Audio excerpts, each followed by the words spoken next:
Ya, pemirsa, Menteri Koordinator Bidang Perekonomian Erlangga Hartarto menyebutkan Amerika Serikat menunda pemberlakuan tarif resiprokal sebesar 32% yang semula dijadwalkan akan mulai berlaku pada 1 Agustus 2025. Erlangga juga memastikan Indonesia bebas dari ancaman tarif tambahan sebesar 10% karena bergabung dengan koalisi BRICS. Menteri Koordinator Bidang Perekonomian Erlangga Hartarto memastikan tarif resiprokal Amerika Serikat untuk Indonesia sebesar 32% belum akan mulai berlaku pada 1 Agustus 2025. Erlangga menyebut penundaan tersebut akan memberi ruang bagi Indonesia untuk melanjutkan perundingan yang tengah berlangsung. Penundaan tersebut merupakan hasil dari pertemuan antara Erlangga dengan Menteri Perdagangan Amerika Serikat Howard Lutnick dan Kepala Kantor Perwakilan Dagang Amerika Serikat Jamieson Greer di Washington, Amerika Serikat pada 9 Juli lalu. Meski demikian, Erlangga tak menyebut batas akhir penundaan pemberlakuan tarif tersebut. Erlangga juga menambahkan Indonesia saat ini terbebas dari ancaman pengenaan tarif masuk tambahan sebesar 10% karena bergabung dengan kelompok BRICS. Jadi pertama, tambahan itu tidak ada. Ya, yang kedua, waktunya adalah kita sebut pos. Jadi penundaan penerapan untuk menyelesaikan perundingan yang sudah ada. Jadi kemarin dalam pertemuan di Amerika dengan Sekretari Lutnick maupun Ambasador Greer dari USTR, itu menyepakati bahwa apa yang diusulkan oleh Indonesia berproses lanjutan. Jadi 3 minggu ini diharapkan finalisasi daripada fine tuning daripada proposal dan fine tuning daripada apa yang sudah dipertukarkan. Erlangga mengklaim perundingan terkait tarif resiprokal telah mencapai kemajuan dan kesepakatan-kesepakatan yang mencakup mengenai isu-isu tarif, hambatan non-tarif, ekonomi digital, keamanan ekonomi, serta kerjasama komersial dan investasi. Berbagai sumber, IDEX Channel. Ya, pemirsa, untuk membahas tema selanjutnya, pemberlakuan tarif resiprokal untuk Indonesia kembali ditangguhkan. Kita sudah tersambung melalui Zoom bersama dengan Ibu Anne Patricia Sutanto. Beliau adalah Ketua Bidang Perdagangan Asosiasi Pengusaha Indonesia Apindo. Kemudian juga sudah bergabung Mbak Dia Ayu Febriani, peneliti ekonomi digital Selios. Ya, halo Bu Anne, apa kabar? Baik, Baik, Mas. terima kasih juga atas waktu yang disempatkan. Mbak Dia, apa kabar? Baik Mas Pras, terima kasih. Baik, terima kasih juga atas waktu yang disempatkan. Dan kita ke Bu Anne terlebih dahulu. Bu Anne, bagaimana kalau Anda cermati dengan industri manufaktur begitu terkait dengan saat ini, di mana kebijakan tarif resiprokal ini akhirnya memang akan diterapkan meskipun upaya terakhir sudah dilakukan dan akhirnya akan ditangguhkan begitu. Bagaimana Apindo melihatnya? Oke, terima kasih sebelumnya atas kesempatannya. Jadi memang pada saat Liberation Day tanggal 2 April, Apindo bersama dengan beberapa asosiasi sektor, juga dengan Kadin, kami bersama-sama memberi masukan yang konkret kepada pemerintah sehubungan dengan bagaimana pertama industri manufaktur khususnya bisa tetap sustain dengan adanya tarif yang sudah diterapkan oleh US government. Itu yang pertama. Tapi kemudian kan memang dari US sendiri memberi peluang kepada negara-negara untuk memberikan suatu tawaran kembali untuk bernegosiasi dengan mereka. Disitulah Apindo juga memberikan masukan kepada pemerintah apa saja yang suggestion kita bagaimana menurunkan tarif defisit dengan Amerika yang sebenarnya notabene adalah complementary dengan Indonesia. Di mana kita juga mengharapkan dari hubungan antara Indonesia dengan Amerika yang sebenarnya selalu hubungannya adalah cukup baik, kita bisa memberikan suatu strategik ide yang merupakan win-win solution bagi Amerika maupun Indonesia. Nah, dalam hal ini memang suggestion itu kita sudah berikan kepada pemerintah sebelum 8 April 2025. Dan memang seperti yang disampaikan Pak Erlangga, surat yang Presiden Trump berikan kepada Presiden kita, Presiden Prabowo, adalah surat yang berupa extension. Memang banyak orang yang mengira bahwa 1 Agustus sudah jelas-jelas adalah reciprocal tarif 32% diberlakukan. Tapi kalau kami melihatnya bahwa itu memberikan peluang bagi pemerintah kita untuk terus bernegosiasi sampai mendapatkan offer yang terbaik bagi Indonesia secara general. Nah, untuk industri manufaktur sendiri dan khususnya kepada pemerintah kita memberikan masukan kepada pemerintah bagaimana mengakselerasi hal-hal yang bersifat membebani industri manufacturing di dalam negeri. Karena ini PR yang perlu kita cermati karena kita perlu berdaya saing bukan hanya karena pemberlakuan US tarif, tapi kita memang sudah lama kurang berdaya saing di regional maupun di dunia, sehingga ini saatnya kita memang berbenah di bawah kabinet, di bawah pemerintahan Pak Prabowo untuk benar-benar melihat bagaimana supply chain atau ekosistem manufacturing di berbagai sektor, khususnya dalam hal ini kita melihat sektor padat karya karena itu sangat diperlukan oleh Indonesia saat ini untuk meningkatkan daya beli juga, untuk berbenah untuk mereduce, simplify regulasi yang bersifat membebani industri manufacturing di Indonesia. Sehingga kita juga nggak perlu khawatir nantinya bagaimana kita berdaya saing di ASEAN, di Asia, maupun di negara-negara tradisional atau non-tradisional yang di mana pemerintah Indonesia sudah mempunyai free trade agreement with atau mempunyai hubungan bilateral. Begitu. Baik, Bu Ana. Nah, kalau dari Silya sendiri melihat bagaimana dengan upaya yang sudah dilakukan pemerintah saat ini, kemudian akhirnya memang ada keputusan akhirnya ditangguhkan begitu ya untuk penerapan dari tarif resiprokal yang sedianya 1 Agustus 2025 ini akan diberlakukan begitu, Mbak Dia. Baik Mas, terima kasih atas pertanyaannya. Kita review dulu bahwa White House ini sendiri menyatakan bahwa tarif resiprokal ini adalah bentuk menyeimbangkan kembali arus perdagangan internasional dan menganggap suatu perdagangan di setiap negara yang menyebabkan surplus adalah tarif terselubung terhadap produk dari Amerika Serikat itu sendiri untuk dikenakan di Amerika Serikat itu sendiri. Nah, kita lihat bahwa banyak sekali peluang-peluang bagi Indonesia untuk melakukan renegosiasi walaupun sebelumnya sudah ada surat pada tanggal 9 Juli bahwa Indonesia akan dapat dikenakan tarif 32% pada 1 Agustus. Tapi saya setuju dengan Ibu Ana bahwa ini adalah peluang Indonesia untuk kembali berenegosiasi bahwa apakah Indonesia bisa seperti Vietnam yang tadinya 46% lalu diturunkan menjadi 20%, itu menjadi PR bagi para perwakilan Indonesia termasuk Pak Menko, Pak Erlangga sendiri yang sedang berdaulat ke sana, dan juga kita juga menjaga agar tidak terjadi resesi di kuartal 4 2025 mendatang akibat adanya tarif resiprokal ini sendiri. Seperti itu, Mas. Baik, nah lantas saran-saran kemudian pembenahan regulasi seperti apa nih Bu Ana yang ingin diharapkan dari teman-teman pelaku usaha khususnya Apindo begitu, sehingga dari sisi upaya keluar eksternal sudah dilakukan, kemudian di dalam negeri untuk meningkatkan lagi kemampuan utilisasi dari industri manufaktur Indonesia sendiri seperti apa Bu Ana? Ya, terima kasih Mas Pras. Jadi salah satu yang kita jelas-jelas sampaikan ke pemerintah adalah kepastian hukum dan penegakan hukum di lapangan. Karena kepastian hukum itu diperlukan kepada semua industri maupun semua sektor untuk kita menjalankan usaha dengan baik dan proper. Itu yang pertama. Yang kedua adalah perizinan-perizinan.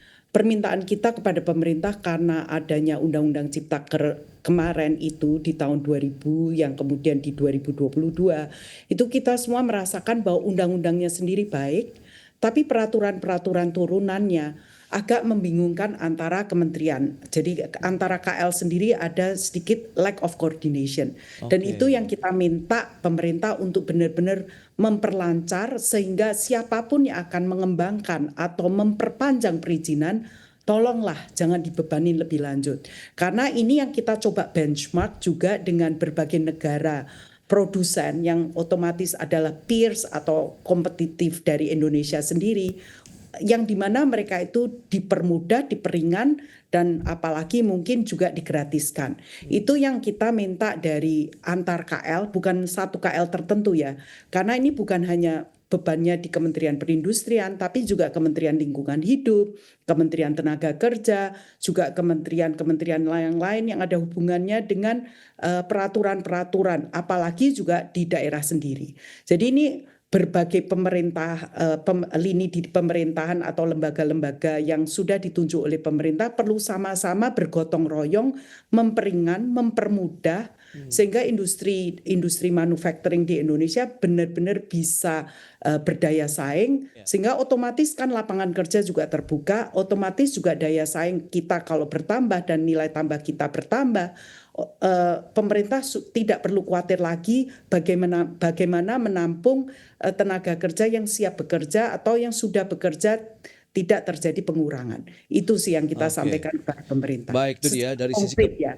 kepastian hukum, kemudian perizinan yang semakin dimudahkan, kemudian juga bagaimana koordinasi antar kementerian yang semakin dikuatkan. Kita akan bahas lebih jauh lagi dengan kondisi seperti ini. Apakah dengan lagi-lagi memanfaatkan momentum begitu dengan adanya perang tarif ini juga apakah kita bisa menyesuaikan diri dalam artian melakukan upaya-upaya strategis lainnya begitu untuk pembenahan di dalam negeri. Kita bahas nanti di segmen berikutnya. Kita akan jeda dulu sebentar, Bu Ana kemudian Mbak Dia. Baik pemirsa, jam beranjak dari tempat Anda, kami akan segera kembali sesaat lagi.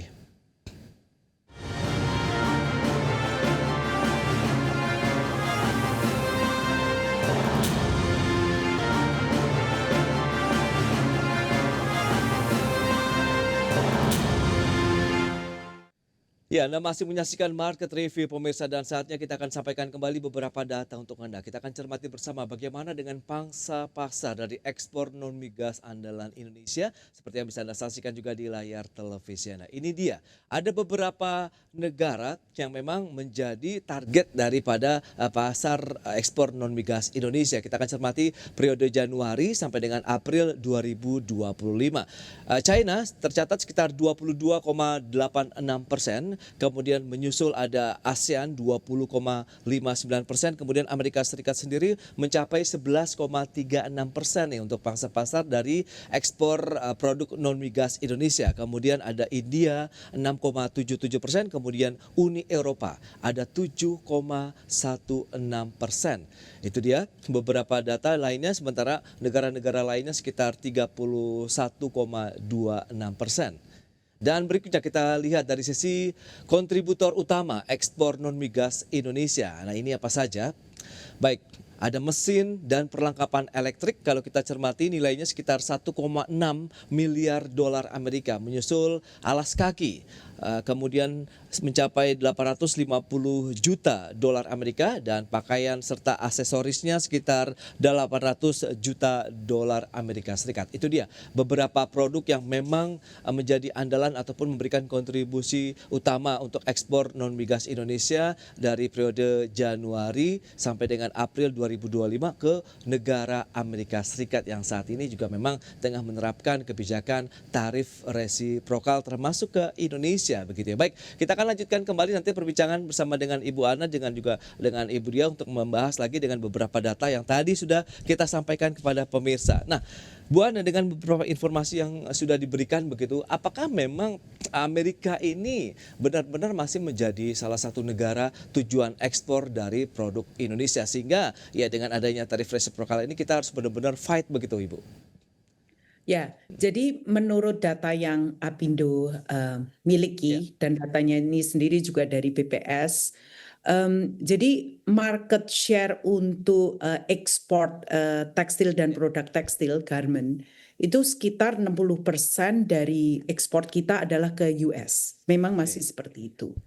Dan sisanya sekitar 12% itu sebenarnya ke Europe. Sisanya adalah ke Asia dan negara-negara non-tradisional dan juga Pasifik. Jadi untuk kita saat ini memang mudah, memang orang mengatakan kita diversifikasi saja, tapi masalahnya brand atau tujuan pasar kita juga memang akan terjadi shifting di mana pasar Amerika ini agak berbeda secara nature-nya, secara culture-nya dengan negara-negara lain. Jadi memang dibutuhkan adaptasi bagi pelaku usaha untuk shifting itu sendiri.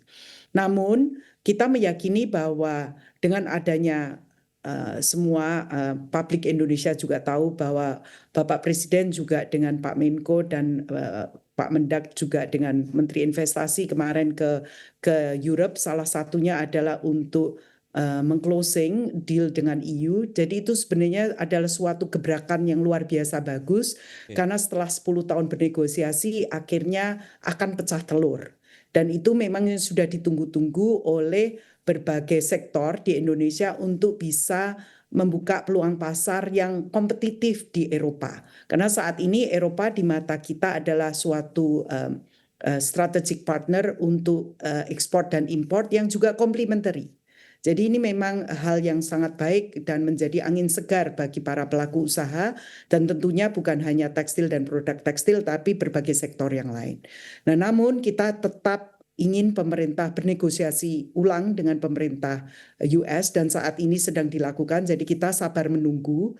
Hanya kita memang ingin sekali lagi mendengungkan kepada pemerintah untuk akselerasi regulasi-regulasi yang membebani di Indonesia ini cepat dibereskan sehingga daya saing ini kita bukan hanya untuk kepentingan US tapi juga kepentingan domestik Indonesia sendiri sehingga kita juga bisa menghadapi illegality penyelundupan itu dengan gagah berani karena produk kita sendiri berdaya saing di Indonesia sendiri. Kita kan nggak bisa melihat pasar luar, hanya pasar luar. Pasar domestik Indonesia sendiri kalau daya beli kita juga sedang normal, itu juga cukup baik. Nah, tapi daya saing kita kalau tidak baik, ya kita hanya bisa pasar ekspor yang standarnya sebenarnya jauh lebih tinggi saat ini dibanding domestik Indonesia. Tapi dengan kita berdaya saing di Indonesia dengan standar yang sama-sama tingginya dengan di luar, itu kita meyakini bahwa industri manufacturing berbagai sektor juga bisa berdaya saing globally. Baik. Seperti itu sih Mas. Baik Bu Ana. Nah, lantas Mbak Dia, Anda melihat bagaimana dengan upaya-upaya diplomasi begitu negosiasi yang sudah dilakukan oleh pemerintah saat ini sehingga Anda melihat ini memang masih ada peluang yang menjanjikan Indonesia, pasar Amerika juga sebenarnya untuk beberapa produk kan memang masih menjadi pasar utama begitu. Sementara ada beberapa kendala tadi yang sudah disampaikan Bu Ana, koordinasi antar kementerian, regulasi-regulasi yang mungkin harus lebih direlaksasi lagi dalam artian lebih memang ini adalah win-win solution yang diharapkan begitu ya antara pelaku usaha kemudian dengan pemerintah, Mbak Dia. Betul Mas Pas, terima kasih. Negosiasi sebelumnya yang sudah dilakukan di Indonesia, terutama jika kita lihat Pak Erlangga sudah melakukan MOU pada 7 Juli lalu terkait impor energi. Ini merupakan impor besar yang akan dilakukan oleh Indonesia. Sebelumnya, saat bernegosiasi, Indonesia juga melakukan tawaran untuk pembelian LNG, LPG, minyak mentah, gandum, hingga pesawat Boeing. Namun akhirnya tetap dikeluarkan surat bahwa Indonesia akan dikenakan pemberlakuan tarif 32%. Hal ini kembali lagi akan dilakukan renegosiasi kembali. Jika kita melihat ke Vietnam bahwa Vietnam dari 46% melakukan renegosiasi menjadi 20%, mereka berani menawarkan tarif untuk 0% untuk semua produk impor dari Amerika Serikat. Tetapi Indonesia harus berhati-hati jika ingin melakukan hal yang sama dengan Vietnam. Ini akan menjadi tergerusnya produk pasar lokal dan juga banyaknya sekali produk-produk impor yang akan membanjiri pasar di Indonesia sendiri, terutama agriculture. Ada sektor pertanian, kehutanan, maupun ada daging sapi yang nantinya akan menggerus perekonomian ekonomi lokal itu sendiri.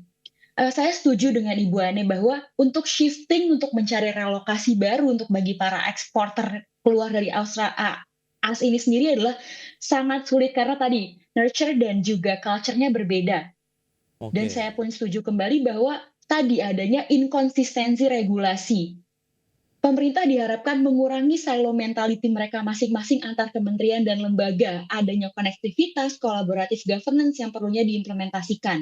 Terutama ease of doing business, bukan hanya menarik para investor, tapi bagaimana menjaga sustainability dan stability para produsen-produsen lokal dan membantunya untuk memasarkan dan memetakan negara-negara yang tidak hanya berorientasi produksi ke Amerika Serikat, Tiongkok maupun Jepang itu sendiri. Seperti itu, Mas. Mbak Dia, tapi langkah mitigasi antisipasi yang perlu dilakukan oleh pemerintah, kemudian dunia usaha, mengingatkan Trump ini unik begitu ya, kadang-kadang kebijakannya berubah secara mendadak. Ini bagaimana Anda melihatnya? Betul, Mas. Walaupun Pak Erlangga sudah melakukan, kita akan renegosiasi dan Indonesia tidak akan mendapatkan tarif tambahan 10% karena gabung BRICS. Ini juga harus menjadi sesuatu hal yang perlu dipikirkan kembali karena siapa tahu kita akan terkena resiko perang dagang terselubung atau soft sanction. Adanya pengenaan ancaman non tarif yang semakin yang menghantui seperti adanya hambatan teknis maupun juga adanya investigasi anti dumping yang akan berlaku di Indonesia. itu sendiri perlu adanya eh, pemantauan ketat oleh pemerintah. Tidak boleh sekedar tidak akan berlaku, jadi kita mengesampingkan hal tersebut. Ini juga penting dilakukan oleh pemerintah sambil menjaga bahwa adanya stabilitas ekonomi dalam negeri dalam proses renegosiasi tersebut. Bukan menghilangkan, tapi Ya. meminimalisir sentimen negatif ekonomi terhadap Indonesia sendiri. Baik, baik. Nah, terakhir Bu Ana, Anda harapan dari pelaku usaha begitu seperti apa sih dengan bagaimana tadi memang akhirnya ditangguhkan begitu untuk resiprokal Indonesia, tapi kan kita harus menyiapkan benar-benar nih kesiapan tadi dari dalam negeri sendiri, kemudian bagaimana eksternal tetap harus kita jaga begitu pasar untuk produk ekspor Indonesia. Ya, makasih Mas Pras. Jadi sebenarnya kita ada backup plan yang kita sudah sampaikan ke pemerintah, terutama kalau lihat dari US tariff ini kan yang terdampak langsung adalah industri padat karya.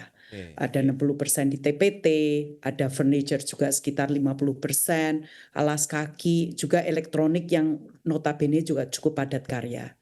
Nah, jadi kita memang meminta pemerintah kalau benar-benar all the negotiations comes to not really well, kita kan melihat backup plan ya.